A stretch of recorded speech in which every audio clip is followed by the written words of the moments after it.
Selamat pagi teman-teman, kita berjumpa lagi dalam video pembelajaran online. Masih tentang tema bagaimana mengembangkan kapasitas leadership Anda, ya. Developing high impact leadership skills. Dalam video pembelajaran sebelumnya kita sudah bicara mengenai bagaimana menjadi leader sebagai people developer, ya, mengembangkan tim. Nah, dalam video kali ini kita akan bicara segmen yang terakhir ini, ya. Leader sebagai seorang motivation stimulator atau sebagai inspirator. Bagaimana Anda sebagai seorang leader bisa menginspirasi, bisa memotivasi anak buah Anda supaya kinerjanya menjadi lebih cemerlang. Ya. Motivasi ini salah satu tema yang sangat krusial, Mas, ya, karena itu kunci penentu orang hebat atau tidak. Jadi memang ada dua elemen penentu kinerja itu, Mas, ya. Yang pertama skills dan pengetahuan, ya, knowledge and skills. Yang satunya motivasi, ya. Karena motivasi ini akan mempengaruhi working attitude juga, ya. Jadi motivasi, mampu dan mau. Kalau mampu saja tapi tidak mau, ya repot. Tapi kalau motivasinya tinggi, skills dan knowledge-nya juga kurang bagus, ya sama juga. Jadi kompetensinya itu mencakup skills-nya sama knowledge-nya hebat, motivasinya juga cetar membahana, Mas. Motivasinya cetar membahana. Ya. Jadi menjadi kinerja yang unggul. Itu, Mas, ya. Nah, di dalam slide berikut ini saya mau menampilkan, ya, leader sebagai motivation stimulator, ya, di slide nomor 53. Jadi leaders menetapkan visi masa depan dan mengatur strategi untuk mencapainya. Mereka juga memotivasi dan menginspirasi orang lain untuk tetap berada di jalur yang benar, ya, on the right path. Motivation itu keinginan untuk mendayagunakan usaha dengan tingkat yang lebih tinggi guna mencapai sasaran kinerja organisasi, ya. Jadi mendayagunakan usaha yang lebih tinggi, ya, going extra miles, gitu, ya. Ya, jadi motivasi itu adalah usaha untuk meningkatkan kinerja supaya lebih unggul, ya. Jadi Anda mau mendayagunakan usaha lebih extra miles, ya. Tenaga ekstra, ya, untuk mendorong kinerja organisasi Anda menjadi lebih hebat. Nah, di dalam slide berikutnya ini saya menampilkan 3C motivation, ya. Ini berdasarkan riset-riset, Mas, ya. Riset-riset dari berbagai ilmu perilaku itu, motivasi itu ditentukan oleh antara lain 3 elemen C ini, ya, dari kolaborasi, konten, dan choice. Ya, collaboration, content, dan choice. Jadi mari coba kita lihat satu persatu, Mas, ya, kita bedah, ya.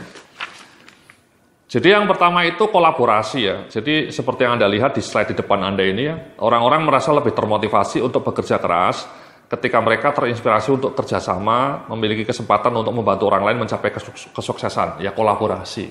Dalam bahasa lain lingkungan kerja nih, Mas, lingkungan kerja. Ini sangat krusial ini, Mas. Kalau lingkungan kerja Anda itu auranya positif, ya, saling membantu, teman-teman Anda gokil, itu akan memotivasi orang. Sebaliknya kalau lingkungan kerja itu karyawan-karyawan di kantor Anda orangnya kayak zombie gitu, ya. Zombie, ya, semangatnya loyo kayak gini, kerjanya sambil ngantuk-ngantuk gitu, ya. Itu menular, Mas. Energi negatif seperti itu tuh menular. Sebuah penelitian menunjukkan bahwa kalau Anda masuk ke kantor dan di kantor itu ada beberapa orang yang energinya negatif, itu energi negatif itu menular, Mas. Sebaliknya kalau Anda punya teman yang kerjanya itu selalu fun, semangat dia itu akan menular. Ya, jadi kolaborasi itu kita bicara mengenai lingkungan kerja, Mas, ya. Nah, Anda sebagai seorang atasan harus memastikan bahwa lingkungan kerjanya itu kondusif, energinya itu positif, Mas. Ya, misalnya Anda punya ritual lah, tiap pagi kumpul bersama bersyukur, 3 menit saja, itu luar biasa itu, Mas. Tolong itu tradisikan, simple 3 menit. Atau mungkin tiap Jumat kumpul selama 15 menit, atau briefing, morning briefing. Morning briefing itu selalu diawali tidak hanya dengan doa, tapi bersyukur. Bersyukur apa yang sudah kita miliki hari itu. Atau mungkin ritualnya itu sore hari, Mas, sebelum pulang. Jam 5 sore sebelum pulang kumpul, berdiri melingkar, kemudian suruh menundukkan kepala, bersyukur apa yang kita syukuri dari hari itu. Sejak dari jam 8 sampai jam 5 sore itu apa yang layak kita syukuri. Apa hal-hal baik yang kita alami dari jam 8 sampai jam 5 sore. Itu powerful, Mas. Seringkali kita itu terlalu banyak bicara tentang kekurangan dari kantor kita, ya. Komplain ini, komplain itu. Kita ketika pulang ke kantor itu selalu mikirnya itu yang negatif saja dari kantor kita. Macet dan seterusnya dan seterusnya. Padahal penelitian dari University of San Diego ya, University of California at San Diego mengatakan, kalau Anda punya ritual karyawan Anda sebelum pulang, suruh berdiri semua, bersyukur, membayangkan positive things yang terjadi di hari itu, 3 saja. Mungkin makan siangnya enak, mungkin meetingnya produktif. Temukanlah. Mungkin tetap ada banyak kekurangan ya dari hari itu ya, banyak mungkin hal-hal yang annoying di hari itu. Tapi jangan kita itu memfokuskan pikiran pada hal-hal yang annoying, karena what you think is what you get. Kalau Anda fokus pikirannya selalu hal-hal yang annoying, teman yang annoying, kerjaan yang annoying, yang menggumpal itu, otakmu jadi annoying juga. No, kata penelitinya dari University of San Diego, California at San Diego. Anda boleh memang, mungkin punya ribuan hal-hal yang annoying. Dan selama ini kita terlatih untuk memikirkan yang annoying itu, yang menjengkelkan itu, yang bikin bete. No. Selalu dorong dirimu untuk memikirkan yang bagus yang terjadi dalam dirimu. Jadi ritualnya mungkin tidak setiap hari ya, 2 hari sekali atau 3 hari sekali Anda berkumpul tiap jam 5 sore, jangan pagi, jam 5 sore, menundukkan kepala, bersyukur, apa yang kita syukuri dari hari itu, apa yang hal-hal positif yang terjadi di hari itu. Hal-hal yang positif, yang berharga gitu. Ya, temukan, pasti ada lah yang positif itu, pasti ada, nggak mungkin nggak ada. Sekedar mungkin tadi ya, makan siangnya enak, atau mungkin Anda menemukan informasi yang menarik di Google gitu ya, atau Anda bertemu dengan klien baru, ya. Itu membangkitkan kolaborasi, Mas, membangkitkan kerjasama, sense of togetherness. Dan itu bisa sangat memotivasi karyawan Anda, melihat kebaikan.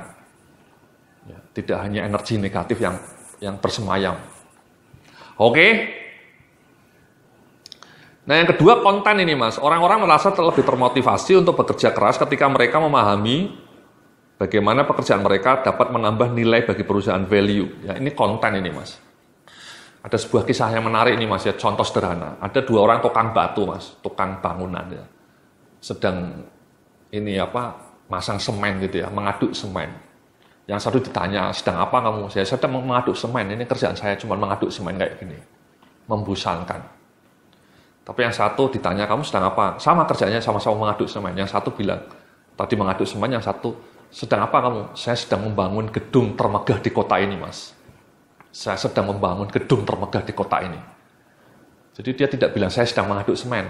Saya sedang terlibat dalam proses pembangunan gedung paling megah di kota ini. Gedung yang agung, gedung yang legendaris. Jadi cara ngomong kayak gitu aja membuat dia bersemangat mengaduk semennya. Karena dia merasa dia punya kontribusi terhadap something meaningful, something yang bigger, gedung termegah. That's it Mas ya. Jadi Anda temukan itu, value dari pekerjaan Anda itu. Ya, contohnya seperti sekarang saya nih ya, saya ngasih training secara online. Ya ini saya merasa bahwa saya berbagi ilmu. Value saya adalah membangun peradaban yang lebih tercerahkan. Gitu. Kalau training online saya ini diminati banyak orang, melatih banyak orang, itu kan meaningful Mas. Ya. Saya akan sangat senang kalau teman-teman semua merasa mendapatkan manfaat dari ilmu online itu. Jadi saya ikut membangun peradaban yang tercerahkan, mencerdaskan kehidupan bangsa, Mas. Jadi itu Mas, konten ya. Jadi value added temukan ya. Jadi itu berkali-kali dalam riset psikologi ditemukan seperti itu, Mas. Job satisfaction itu salah satu elemennya adalah sejauh mana Anda merasa pekerjaan Anda itu penting. Ya. Jadi seorang teller di bank itu mungkin kadang-kadang jenuh ya, tapi kalau dia merasa bahwa itu sebenarnya ujung tombak dari sebuah bank, kalau tidak ada teller, banknya bisa kolaps. Ya, dia punya peran, ya, kontribusi. Sama Mas, kalau Anda kerja di HRD, di marketing, di produksi, Anda temukanlah pekerjaan Anda itu penting nggak? Ya, semakin Anda merasa pekerjaan Anda itu punya makna yang penting bagi organisasi Anda, punya kontribusi yang signifikan, Anda akan merasa menjadi makin termotivasi, Mas. Ya. Nah yang terakhir ini adalah choice. Choice ini otonomi Mas ya. Orang-orang merasa lebih termotivasi untuk bekerja keras ketika mereka memiliki peran, pilihan atau otonomi guna membuat keputusan mengenai pekerjaan mereka. Jadi otonomi, choice. Jadi kalau Anda kerja itu ya sebaiknya ada otonomi, Mas. Anda sebagai atasan harus ngasih otonomi juga sama anak buah Anda. Jangan terlalu micromanaging seperti yang saya bilang dalam video sebelumnya ya. Micromanaging itu terlalu intervensi, itu malah justru membuat anak buah Anda merasa dikerdilkan gitu ya, disepelekan ya. Sedikit-sedikit dikasih tahu, sedikit-sedikit dikasih tahu.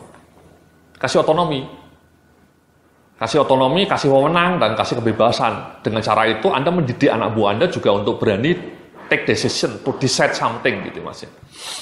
Kadang-kadang ada juga sih ya anak buah yang sudah kasih otonomi tapi dia tulalit juga ya, tidak punya inisiatif ya. Ya pelan-pelan Anda didik supaya dia punya inisiatif, berani mengambil keputusan. Jadi itu Mas ya, kolaborasi, content and choice. Dalam hal choice Anda harus ngasih otonomi, dalam hal konten Anda harus bisa ngasih tahu kepada semua anggota tim Anda bahwa pekerjaan tim Anda itu punya makna penting bagi organisasi, punya kontribusi yang signifikan, dan kemudian kolaborasi, menciptakan lingkungan kerja iklim yang penuh dengan kerja sama tim yang menyenangkan, yang saling membantu, bahu-membahu berbuat kebaikan. Terima kasih, nanti kita akan lanjutkan dalam video online pembelajaran berikutnya. Sampai jumpa.